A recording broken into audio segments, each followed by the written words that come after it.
Donc, je suis une petite fille, j'ai 2 ans et demi. J'ai des angoisses de séparation quand ma mère me confie à d'autres ou me laisse pour partir à son travail. C'est tout à fait classique, c'est tout à fait habituel. C'est vraiment une étape par laquelle l'enfant doit passer, mais j'insiste, le parent aussi. Parce que ça vient dire, j'ai progressivement construit une confiance en moi depuis 2 ans et demi grâce à mes parents qui m'ont permis de faire telle et telle chose. Cette liberté de circulation s'est un peu agrandie et finalement, en présence de mes parents, j'ai fait un certain nombre de choses, j'ai joué, j'ai fait quelquefois des bêtises. Bon, il y a tout un habitus qui s'est développé entre moi, enfant de 2 ans et demi, et mes parents. Et puis, il arrive un moment où, à 2 ans et demi, je vais partir et donc à ce moment-là, qu'est-ce que je vais pouvoir faire? Je pourrais rencontrer des difficultés quand je n'ai pas mes parents à côté de moi, dont je suis encore un peu dépendant. Et donc à ce moment-là, j'éprouve quelques angoisses parce que je me dis, je vais aller chez telle personne, peut-être que la nourrice ne va pas être aussi gentille que l'autre fois, peut-être qu'il va y avoir quelqu'un que je ne connais pas, enfin, etc. L'enfant se construit tout un tas de représentations, d'images, de fantasmes qui peut-être peuvent être angoissants parce qu'il ne peut pas maîtriser l'anticipation de ce qui va lui arriver. Alors on voit bien qu'à ce moment-là, quand le parent se dit « Oh ben écoute ma grande, tu vas y arriver, tu te rends compte 2 ans et demi, tu es déjà allé, c'est cette personne, tu es déjà allé dans cet exercice, dans cette nouvel espace où tu dois aller habituellement, c'est quelque chose que tu connais, donc je te fais confiance, tu vas y arriver, ne t'inquiète pas, je suis parfaitement sûr que tu vas pouvoir dépasser ces petites angoisses. »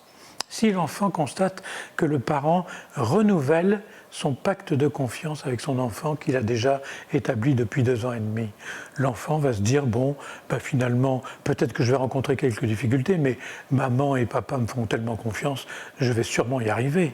Et à ce moment-là, l'enfant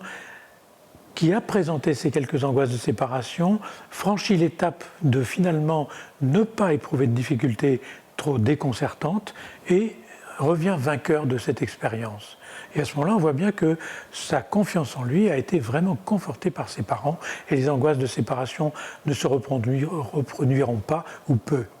Si au contraire le parent manifeste devant cette petite angoisse de séparation une inquiétude à son tour en se disant oh, « c'est vrai, peut-être que je lui demande quelque chose qu'il ne va pas pouvoir faire, qu'il ne va pas pouvoir réussir, qu'il va être encore plus angoissé, je ne peux pas le laisser partir comme ça, au fait ». Sans le savoir, le parent manifeste une baisse de confiance vis-à-vis de son enfant. Et à ce moment-là, peut-être, cet enfant ressent que la confiance que le parent lui faisait dans ses capacités à pouvoir dépasser ses petites angoisses va être un peu atteinte. Et évidemment, ces angoisses vont s'accentuer progressivement et se traduire par des troubles du sommeil, des troubles de l'appétit, des difficultés à être seul, un caprice, une opposition. Et ça va, au fond, augmenter l'angoisse de séparation à chaque fois qu'une séparation se profile. Alors je crois que c'est très important pour les parents de dire à l'enfant « j'ai confiance dans tes capacités », tu vas y arriver, même si je ne suis pas avec toi,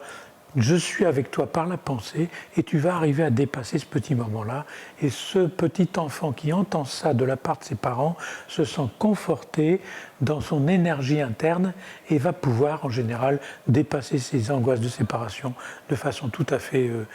ordinaire et ça va être une bonne expérience qu'il va franchir là.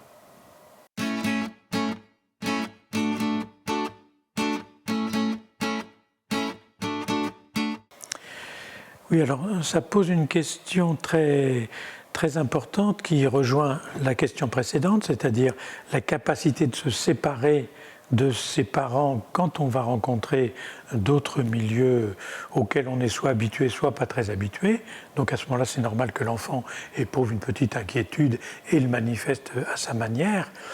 Mais par contre, quand l'enfant se met à hurler ou à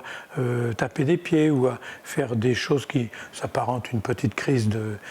d'angoisse ou un caprice qui est vécu comme tel par les parents ou par les gens qui accueillent l'enfant à ce moment-là, ça vient dire j'ai une grande difficulté à me représenter que tu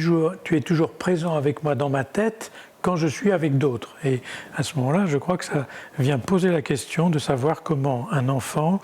peut compter sur ses parents quand il n'est pas avec eux. Et là, ça renvoie vraiment à quelque chose de très important dans le développement, qui est la capacité d'un enfant à fabriquer une représentation de ses parents qui l'emmène avec lui quand il n'est pas avec eux en présence.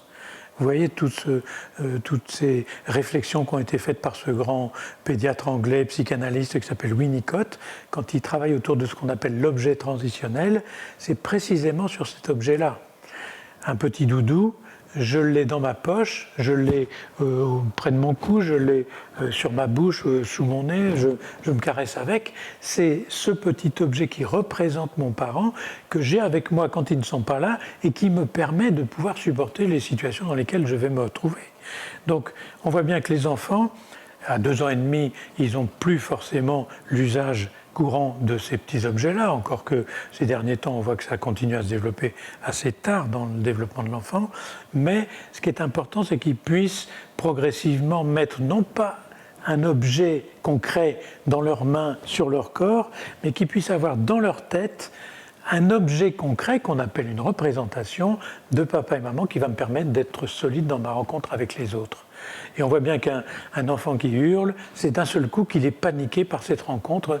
pour laquelle il n'avait pas du tout anticipé et qu'en fait, il est encore très lié à son parent dont il a le plus grand mal à se séparer. Donc je crois que c'est vraiment important de travailler ça non pas en faisant des séparations tout le temps pour l'habituer à être séparé, parce que ça ne marche pas bien, mais de le rassurer sur le fait que même quand on n'est pas ensemble, des petites représentations de parents dans la poche de l'enfant ou dans sa proximité, ça peut l'aider à franchir cette étape qui consiste à pouvoir avoir dans sa tête une représentation de mes parents qui me protège quand je suis au contact de gens que je ne connais pas. Et là, plutôt que de hurler, je vais penser à mes parents, à ce qu'ils pensent de moi quand je suis avec une situation nouvelle et quelque chose comme ça. Et à ce moment-là, ça va apaiser l'enfant et lui rendre possible une séparation et une rencontre avec un autre qui ne soit pas catastrophique. Donc ça, c'est vraiment très important de raconter, par exemple, le soir avec son enfant, au moment où il va s'endormir, des histoires dans lesquelles il se passe des choses qui peuvent être apparemment catastrophiques. Par exemple, l'ogre mange les petites filles après les avoir coupées en deux avec son couteau, mais on trouve une solution pour que les choses puissent se réparer et l'enfant s'habitue, dans la lecture de ses contes, à trouver en lui des souvenirs qui vont l'aider quand il va se retrouver confronté à des personnes qu'il ne connaît pas très bien et qui, auparavant, l'amenaient à hurler. Donc, il me semble qu'il faut aider l'enfant à fabriquer des représentations et, par exemple, les histoires qu'on lui raconte le soir sont des excellentes manières de pouvoir travailler sur ces événements d'une façon préventive.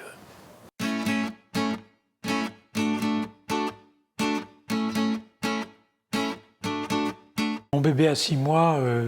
et donc il est en contact avec moi, avec mon conjoint, avec ses frères et sœurs. C'est son environnement proche. On est confronté à la question difficile des grands-parents qui sont éventuellement dans une maison pas loin ou qui sont en EHPAD et donc on ne va pas pouvoir les rencontrer facilement. Et évidemment, le bébé ne va pas avoir cette espèce de proximité habituelle avec les grands-parents qu'on a quand on n'est pas dans une période de confinement. Donc ça va poser un problème et c'est peut-être bien de faire exister le grand-parent sous forme de photos, sous forme de vidéos pour le petit bébé en lui montrant « Tiens, regarde, voilà ta grand-mère », etc. En se disant que si ça n'a pas lieu en ce moment, dans 6 mois, on peut espérer que ça aura lieu. À ce moment-là, les grands-parents pourront prendre leur revanche sur le plan de la présence. Donc ça, je crois que c'est important que les parents voient ça avec un peu de philosophie, ne soient pas trop au taquet sur cette question-là. Les bébés savent s'adapter à ce genre de choses et vont faire comme il faut. Alors par contre, la deuxième partie de la question, c'est comment est-ce que je dois être avec mon bébé de 6 mois quand je suis en période de pandémie? C'est-à-dire que le niveau de stress est très important, que j'ai peur d'attraper le virus, que je suis en difficulté, que je ne peux pas sortir, que je télétravaille, que j'ai tout un tas de choses qui sont vraiment profondément bouleversées autour de moi. Et évidemment, le bébé avec lequel je suis en relation depuis qu'il est né, et même avant, la maman pendant 9 mois, va lui ressentir cet état de tension dans la famille. non pas qu'il va comprendre que la famille est en état de tension psychique, bien entendu, mais quand je le prends dans les bras pour lui donner le sein, ben, il sent bien que je suis un peu plus tendu que d'habitude. Quand je vais le changer, quand je lui donne à manger, etc. Il y a tout un tas de situations dans lesquelles il voit bien que je suis un petit peu plus tendu que ordinairement. Et donc, j'incite vraiment les parents à essayer de réfléchir ensemble en tant que parents à comment est-ce que je peux me relaxer suffisamment pour être avec mon bébé de la façon la plus ordinaire possible, en se laissant le moins impacté possible par on pourrait dire, les traumas dus à la pandémie. Et j'ai l'impression que pour un certain nombre d'entre nous, c'est tout à fait possible de faire la part des choses entre ce qui arrive de l'extérieur, et les nouvelles qu'on regarde, les infos qu'on reçoit, etc., sont toujours alarmantes, et que ça a tendance à nous tendre un petit peu sur le plan nerveux. C'est important de faire la part des choses quand je vais m'occuper de mon bébé pour justement laisser tomber un petit peu cette carapace d'angoisse, d'inquiétude, et être avec lui comme j'essaie d'être à l'ordinaire. Et ça, je crois que c'est quelque chose qui est tout à fait possible.